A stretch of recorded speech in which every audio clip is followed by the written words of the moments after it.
ഇതെന്താണെന്ന് മനസ്സിലായോ? ഒറ്റ നോട്ടത്തിൽ കണ്ട നിങ്ങൾക്ക് എന്തായാലും എന്താണെന്നുള്ളത് മനസ്സിലാവില്ല. പറഞ്ഞു തരാമേ. ഇത് പലതരം മില്ലറ്റ്സ്, ഡ്രൈ ഫ്രൂട്ട്സ്, നട്ട്സ് ഒക്കെ വെച്ചിട്ടുള്ള ഒരു ഹെൽത്തി ബോൾസ് ആണ് കേട്ടോ. നമ്മുടെ കുട്ടികൾ ഈ മില്ലറ്റ്സൊക്കെ നേരിട്ട് ഒരു ഫുഡ് ആയിട്ട് കൊടുക്കുകയാണെങ്കിൽ അവരത് കഴിക്കാൻ കൂട്ടാക്കാറില്ല അല്ലേ? അപ്പോൾ അങ്ങനെയുള്ള അവർക്ക് ആവശ്യത്തിന് പോഷകഗുണങ്ങൾ കിട്ടുന്ന ആരോഗ്യപ്രദമായിട്ടുള്ള ഫുഡ് ഇങ്ങനെ നമുക്ക് കൊടുക്കാൻ പറ്റിയാൽ അത് വളരെ ഗുണകരമായിരിക്കും കേട്ടോ. അവരുടെ ആരോഗ്യത്തിന് അത്യാവശ്യം വേണ്ട എല്ലാ പോഷക ഗുണങ്ങളും അടങ്ങിയ ഭക്ഷണമാണ് നമ്മളിങ്ങനെ ഒരു ലഡു രൂപത്തിൽ അവർക്ക് ഉണ്ടാക്കി കൊടുക്കുന്നത്. അപ്പോൾ ഇത് ഞാനിപ്പോൾ എടുത്തിട്ടുള്ളത് റാഗി, അതേപോലെ ജോവർ, ബജ്ര, എള്ള്. ജോവർ, ബജ്ര എന്നൊക്കെ പറയുന്നത് നമ്മുടെ മണിച്ചോളം, കമ്പം എന്നൊക്കെ പറയുന്ന മില്ലറ്റ്സ് ആണ് കേട്ടോ. അതേപോലെ ഫിഗ് ഫ്രൂട്ട് എടുക്കുന്നുണ്ട് ഡ്രൈ ഫ്രൂട്ടായിട്ട്. പിന്നെ നമ്മൾ ഈത്തപ്പഴമാണ് കേട്ടോ ഡ്രൈ ഫ്രൂട്ടായിട്ട് എടുക്കുന്നത്. ഇത് മാത്രമാണ് നമ്മൾ മധുരത്തിന് ഇതിൽ ചേർക്കുന്നത്. വേറെ ഷുഗറോ അല്ലെങ്കിൽ ശർക്കരയോ ഒന്നും മധുരത്തിനായിട്ട് നമ്മൾ ഈ ഒരു ലഡുവിൽ ചേർക്കുന്നില്ല.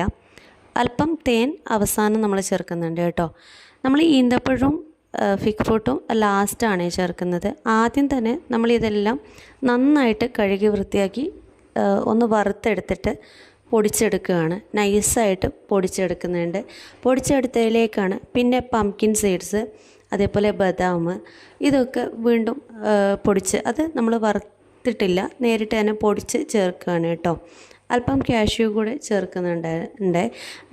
അതും എല്ലാം പൊടിച്ച് ഏറ്റവും അവസാനം ഫിഗ് ഫ്രൂട്ടും നമ്മുടെ ഈത്തപ്പഴവും കൂടെ ഈ പൊടിയുടെ കൂടെ തന്നെ അല്പം പൊടിയെടുത്തിട്ട് അതിൻ്റെ കൂടെ തന്നെ നമ്മൾ മിക്സിയിലിട്ട് നന്നായിട്ട് പേസ്റ്റ് രൂപത്തിലാക്കിയിട്ട് ഈ മിക്സിൻ്റെ കൂടെ ചേർക്കുകയാണ്.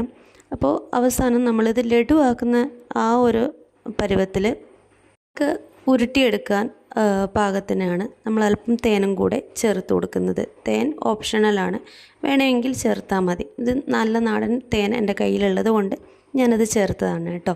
അപ്പോൾ ഇങ്ങനെ ലഡു ആക്കി എടുത്തിട്ട് നമുക്കിതേപോലെ ഒരു ബോക്സിലാക്കി സ്റ്റോർ ചെയ്ത് വെക്കാം. ദിവസവും ഓരോന്ന് വെച്ച് നമുക്ക് കുട്ടികൾക്ക് കൊടുക്കാം കേട്ടോ. അത്യാവശ്യം എല്ലാ പോഷക ഗുണങ്ങളും ഈ ഒരു ലഡുവിൽ അടങ്ങിയിട്ടുണ്ട്. ഇതൊക്കെ വലിയ വിലയാവില്ലേ എന്ന് ചിന്തിക്കുന്നവരോട് നമ്മൾ വാങ്ങിക്കൊടുക്കുന്ന ബേക്കറി ഐറ്റംസിൻ്റെ വില പോലും ആവില്ല കേട്ടോ ഇത്ര ഐറ്റംസ് നമുക്ക് വാങ്ങി ഇതേപോലെ ലഡു ആക്കിയെടുക്കാൻ. അപ്പോൾ ഇന്നത്തെ വീഡിയോ ഇത്രയേ ഉള്ളൂ.